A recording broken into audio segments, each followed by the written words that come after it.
Order Trinamool কংগ্রেসের উচ্চ স্তর থেকে এসছে। ক্ষমতা থেকে চলে যাওয়ার পরেও সেই পরিবেশের নির্যাস আমাদের সমাজে যে বিষ তা ছড়িয়ে রেখে দিয়ে গেছে তৃণমূলের এই আবহাওয়া। শুনুন, এটা তো কোনো এমনি মার্ডার নয়, পাড়ার গুন্ডামি নয়, এটা ক্লিন ব্রেন একটা পলিটিক্যাল মার্ডার। আমাদের ওপর থেকে মাথার ছাদ চলে গেল। পরিকল্পিত ঠান্ডা মাথায় এই খুন সংগঠিত করা হয়েছে। আমরা গোটা রাজ্যে বিজেপি বা বিজেপি প্রত্যেককে উৎসাহ করবো, আপনারা কেউ আইন হাতে তুলে নেই। আমাদের চন্দ্রভাই পরিবারের কাছে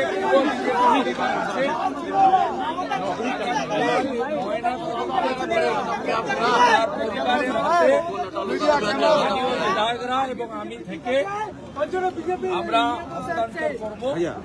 পরিবারের আমরা নেব এবং যারা আহত হয়েছে প্রত্যেকের সুস্থতা এবং আরোগ্যের জন্য যা যা করা প্রাইভেট হসপিটালও দেওয়া হয়েছে। ভয়ঙ্কর একটা পরিবেশ, যে পরিবেশ 15 বছর ধরে তৈরি হয়েছিল, ক্ষমতা থেকে চলে যাওয়ার পরেও সেই পরিবেশের নির্যাস আমাদের সমাজে যে বিষ তা ছড়িয়ে রেখে দিয়ে গেছে তৃণমূলের এই আবহাওয়া। এবং তারই ফলশ্রুতি ভাই চন্দ্রনাথ রথের এই মর্মান্তিক খুন পরিকল্পিতভাবে নজরদারি করে তারপর এই খুন করা হয়েছে।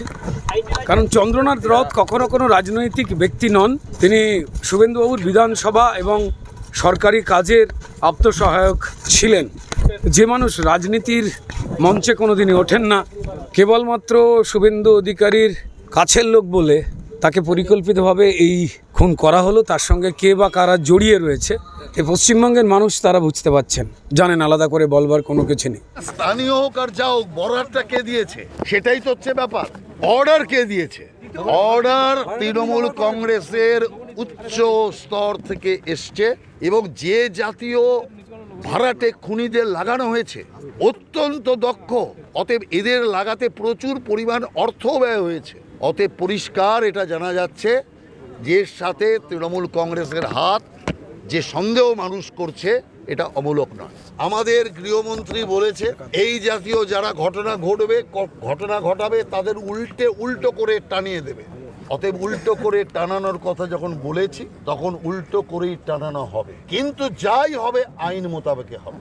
সেই অসভ্য বর্বর তৃণমূল কংগ্রেসকে শুধু সরকারটা আর দুদিনের মধ্যে আসবে, তারপরে দেখবেন কি করে ব্যাকাকে সোজা করতে হয়। 5 गोली मारा गया, 5 गोली, और उसका जो ड्राइवर है शायद वो भी नहीं बचेगा, उसको भी 3-4 गोलियां लगा है। क्या बताऊंगा, क्या गुनाह किया था वो।